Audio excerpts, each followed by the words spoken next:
All right, ready to explore.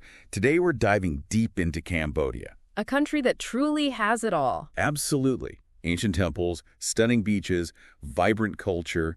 We're going to map out the 10 spots you absolutely cannot miss. Whether you're planning a trip or just dreaming of adventure, get ready for some serious inspiration. I've got guides, expert insights, the whole shebang.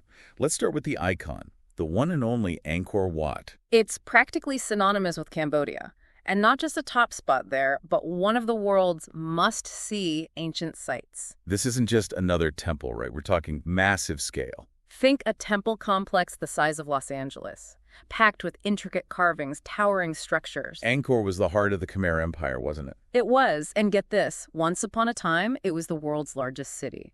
During the medieval age, no less. Wow, bigger than medieval London. I had no idea. It's a testament to the Khmer Empire's power, their architectural genius. And we're not just talking about Angkor Wat itself, although that's a must. There's more. Oh, so much more. You've got the Bayon Temple with its hundreds of enigmatic faces, each one holding centuries of secrets. Then there's Ta Prohm. Where nature's taken over. I've seen photos. It's incredible. Trees growing right through the stonework. It's like something out of an adventure movie. Okay, temple hopping in Angkor, officially added to the bucket list. Just remember, pack light clothing, but modesty is key, especially at Angkor Wat itself. Good point. Wouldn't want to be caught out.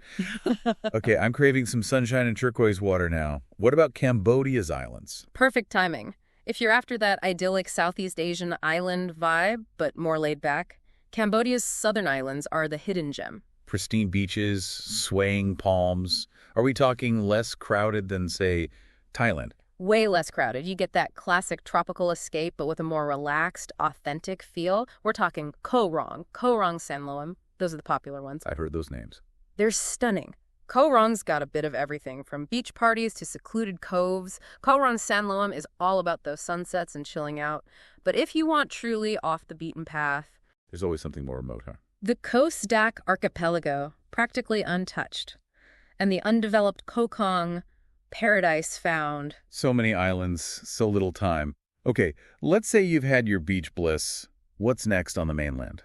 Campo and Kep are calling. Think charming French colonial architecture, aromatic pepper plantations, a real taste of Cambodia. Campo's the one on the river, right? That's the one, Campo River. Picture yourself paddling down it, cycling through emerald rice paddies, maybe even trying stand-up paddleboarding. I'm loving how active this is getting, beyond just sightseeing. Exactly.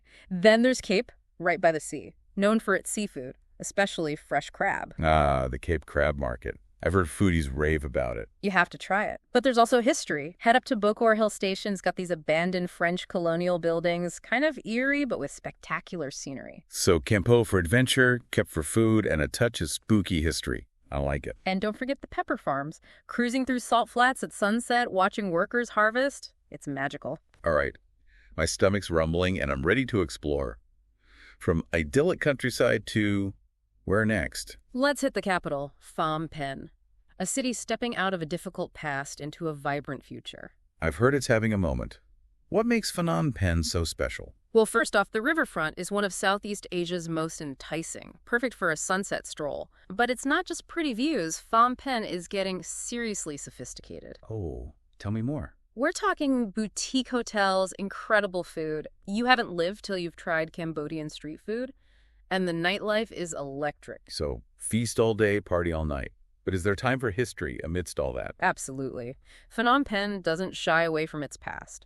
The National Museum is packed with Khmer art and artifacts. And I can't forget about the Tool-Slaying Genocide Museum. A sobering reminder of the Khmer Rouge regime. Difficult, but important to understand Cambodia's journey. You're right. Can't just see the glamorous side. Phnom Penh sounds full of contrasts. It is, and that's what makes it so alluring. It's reclaiming its title as the Pearl of Asia, and it's fascinating to watch. Okay, now I'm ready to trade city buzz for something wilder. What about Cambodia's landscapes? Hold on tight. We're heading to the Cardamom Mountains.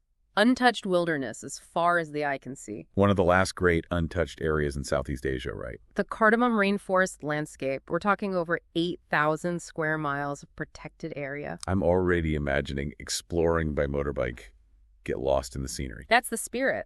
There's the remote Stung Aring Valley, the dramatic cliffs of Keong Phazar, eco-lodges in Bodom Sakor National Park. Eco-lodges? You're speaking my language. And we can't forget Ta Thai Wildlife Sanctuary, the iconic Ta Thai waterfall, swimming in crystal clear pools beneath the Cascades. You've sold me. The Cardamom Mountains are a must. Now, earlier we mentioned Siem Reap, but it's more than just the gateway to Angkor, right? Way more. Siem Reap's become a destination all on its own. Think superb restaurants, lively cafes, cool boutiques, edgy galleries. So there's a real cultural scene happening there, beyond the temples. Absolutely. And you can venture out to the floating villages on Tonle Sap Lake, go quad biking, zip lining, even take pricking classes. Siem Reap has definitely stepped up its game. Yeah. And I've heard they did a lot of building back better after the pandemic. They did. Renovated roads, riverside gardens, new cycle lanes. It's got this fresh energy. Speaking of energy, where to next? Let's head northeast to Mondulkiri, rolling hills, the home of the indigenous Bunong people. Trading rice fields for something a bit more mountainous. Exactly. This is where you go for wildlife spotting. Dukelangers, gibbons trekking through Kiosema Wildlife Sanctuary. It's amazing. Okay, definitely picturing those rolling green hills and a wildlife encounter or two. And I've heard about the Elephant Valley Project. It's a must. Ethical elephant encounters, no riding, just walking with the herd, learning about conservation. Responsible tourism at its best. Yeah. And what else is there to do in Mondulkiri? You could stand beneath a thunderous waterfall or soar through the jungle canopy on a zip line. Take your pick. Mondulkiri, adventure A&E tranquility. Love it. What else have we got? Let's go back in time to Battambang. A town on the Sangkor River. It's like seeing the traditional face of urban Cambodia. With that well-preserved colonial architecture. Picture this. Fair trade cafes alongside art galleries, all housed in charming old shophouses. Then, in the countryside, ancient temples. Less crowded than Angkor, but still beautiful, right? And of course, there's the bamboo train. Okay, got to hear more about this. Imagine a single-line track, carriages made of wood and bamboo, rattling between Battambang and the village of Osrav. It's like a real-life rustic roller coaster. Exactly. Battambang has this peaceful vibe, perfect if you want a slower pace than Phnom Penh. I'm seeing a pattern here. Cambodia is all about these unique, almost offbeat experiences. You got it. It's a place to slow down, savor the simple pleasures, and connect with the warmth of the people. Okay, Battambang is calling my name. What other amazing destinations await? Get ready for this one. Sat Priya Vihaar, a mountaintop temple. Mountaintop. Okay, now you got my attention. Perched on the Dang Krek Mountains, right on the Cambodia-Thailand border. The view from the cliff edge is just breathtaking. Wow, I can only imagine. So what's the story behind this temple? It's actually a 3D representation of Mount Meru, the center of the Hindu universe, built over 300 years ago, and you can see the evolution of carving and sculpture throughout the Angkorian period. A journey through time, A&D to the top of a mountain. It is. And keep in mind, it's remote, hard to get to, but so worth it. Oh, and bring your passport. You need it for the entry ticket. Challenge accepted. For our last stop, can we cool down by the water? We're heading to Kratie on the Mekong River, famous for its Irrawaddy dolphins. The rare freshwater ones. I love dolphins. They're endangered, so responsible tourism is key here. Campi, just north of Kratie, is the spot for dolphin watching boat tours. Adding that to the list, what about Kratie itself? What's it like? Wondrously charming, kind of has that decayed colonial feel, and the sunsets over the Mekong are something else, some of Cambodia's best. Okay, now I'm picturing myself there, sipping a drink as the sky explodes with color. And nearby, there's Koh Trong Island, a little peaceful island with traditional villages. You can rent a bike, explore, or even stay in a homestay. Sounds like the perfect escape. Yeah. Anything else we should know about Kratie? If you're up for more adventure, head north on the Mekong Discovery Trail. Cycling, boat trips, more community-based tourism. It's fantastic. Cambodia really is all about those authentic, immersive experiences. You got it. It's a country that rewards curiosity and a willingness to step outside your comfort zone. From temples to beaches, mountains to cities. We've covered so much ground, I'm already feeling overwhelmed.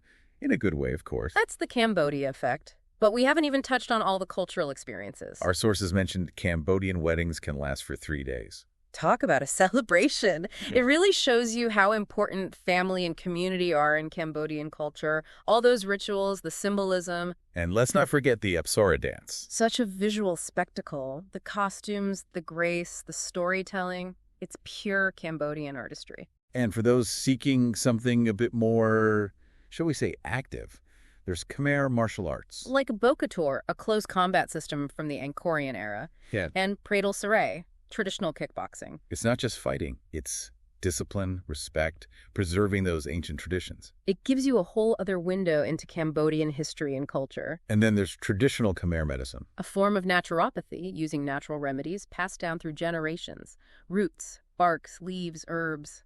Fascinating stuff. It's amazing how much diversity Cambodia offers. Adventure, cultural immersion, relaxation. You name it. There's truly something for everyone. It's a destination that rewards curiosity and a willingness to step outside your comfort zone. All right, let's recap what we've learned about Cambodia's must-see spots. We started with Angkor, those iconic temples, a testament to the Khmer Empire. From Angkor Wat to Ta Prohm, it's like stepping back in time. Then we escaped to the islands. Koh Rong, Sanloem, Koh Sdach, Koh Kong, turquoise waters and white sand galore. And on the mainland, we explored Kampo and Kep, with their colonial charm, pepper plantations, and that incredible crab market. Phnom Penh, the bustling capital, showed us Cambodia's vibrant present and future, a city full of contrasts and energy. And of course, the Cardamom Mountains, a chance to get lost in nature, discover hidden waterfalls, and truly escape. Siem Reap, beyond the temples, has become a destination all on its own, with its markets, its food, its cultural scene. Mundulkiri, the land of rolling hills, indigenous culture, and those amazing ethical elephant encounters. The Tambang, a step back in time with its colonial architecture, peaceful vibe, and that unforgettable bamboo train. Priya Vihaar, the awe-inspiring mountaintop temple, a journey through time and breathtaking views. And finally, Crady, home to those rare Irrawaddy dolphins and a chance to experience life on the Mekong River. Phew, what a journey. It's clear Cambodia is incredibly diverse. There's something for every kind of traveler. I'm definitely adding it to my bucket list. Yeah. But beyond the destinations, we talked about those cultural experiences too. The elaborate weddings, the Apsara dance, the martial arts, the traditional medicine. It's all part of what makes Cambodia so special. It's not just about sightseeing. It's about immersing yourself in a rich culture, connecting with the people, and making memories that will last. It's about embracing the unexpected and coming home transformed. Cambodia is a destination that can truly touch your soul. So I have a question for you and for our listeners. If you could only visit one place in Cambodia, which would it be and why? Ooh, that's a tough one. So many amazing choices. I think I'd have to go with the Cardamom Mountains. For me, it's that sense of untouched wilderness. The chance to discover hidden waterfalls, maybe even spot some rare wildlife, just calls to me. Oh, I can absolutely see the appeal, the adventure in you coming out. I can picture it, trekking through those jungles, kayaking down a pristine river, camping under the stars. Exactly. That blend of natural beauty, adventure, and disconnecting that Cambodia does so well. Well, you've got me thinking about a cardamom trip now. But even if we could only pick one spot, we've uncovered so much in Cambodia today. Haven't we? And we've only just scratched the surface. We started with those incredible temples of Angkor, the scale of it all, the history. Those enigmatic faces at the Bayon, the tree roots, taking over Ta Prohm like something out of an Indiana Jones movie. Then we jumped to those picture-perfect islands, Koh Rong, Sanloem, those hidden gems like Koh Sdach and Koh Kong. Did you know Cambodia's got over 400 kilometers of coastline? That's a lot of beach to explore. Lounging on white sand with a coconut already. But we didn't just stay coastal. We explored those charming towns, too. Kampo and Kep. The colonial architecture, pepper plantations, that crab market. I'm still dreaming of the seafood. And we can't forget Phnom Penh. That energy, a city constantly changing, reminds you, Cambodia isn't just about the past. It's got that blend of old and new that's so fascinating. And then there's the Cardamoms, our shared top pick. Truly escape into the wild. And Siem Reap has so much more than just the temples these days. Floating villages, markets, cooking classes, Vespa tours. Something for everyone. And Mondulkiri, with those incredible Duklangers and Givens and the Elson Valley Project, a nature lover's paradise. And then Battambang, laid-back charm, old-world feel, and that bamboo train experience. Plus that breathtaking mountaintop temple, Priya Vihaar, and the chance to see those rare dolphins in Crady. It's a lot to take in, but it's a good kind of overload, you know? Realizing how much is out there to see and do. I completely agree. But it's the cultural experiences that make a place truly come alive. Absolutely. Those Cambodian weddings lasting for days, all those ancient traditions and rituals, just imagine. And the Apsara dance, those movements, the costumes, it's a living art form. And if you're more hands-on, you could learn Bokator or Pradal Seri, traditional Khmer martial arts. Discipline, respect, physical strength, and a connection to history all in one. And for a different kind of experience, there's traditional Khmer medicine. Using natural remedies passed down through generations. It's incredible. Cambodia has such a range from adrenaline rushes to total tranquility. So for our listeners out there, why should Cambodia be on your travel radar? It's more than just a destination. It's a place that can change how you see things. It's a country that's overcome so much and yet has this incredible spirit of resilience and warmth. Ancient temples, beaches, bustling cities, peaceful countryside, whatever you're looking for. Cambodia's got it. It's about pushing your boundaries, embracing the unexpected, and creating memories that stay with you. Cambodia, with all its history and beauty, is the perfect place for that kind of journey. So, are you ready for a Cambodian adventure? We've only just scratched the surface. Imagine wandering through those markets, the smells, the colors, the energy. Sipping Cambodian coffee in a cafe, just watching the world go by. Cruising down the Mekong River with the wind in your hair, taking in the scenery. The warmth of the people. Those genuine smiles, as bright as the sunrise over Angkor Wat. Cambodia is waiting to be explored. Experienced, truly felt. What are you waiting for? Start planning your trip and let Cambodia work its magic. Until next time, happy travels. Keep exploring. And as you plan that trip, remember one thing. Cambodia, it's not just about checking things off a list. It's about the experience, right? Exactly. Immersing yourself in the culture so ancient and yet so vibrant. Connecting with the people, the food, the feel of the place. It's about finding those hidden gems, the experiences that make a trip unforgettable. So as we wrap up, I want to leave you with this thought. Okay, I'm listening. We've talked about all these amazing places. So many choices. But your own Cambodian experience, it's up to you to create.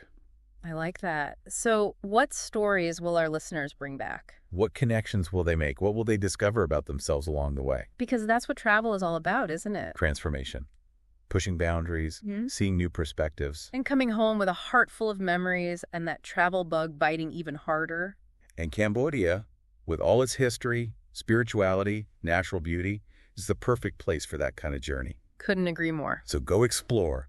Let Cambodia work its magic on you. Until next time, fellow adventurers, keep exploring.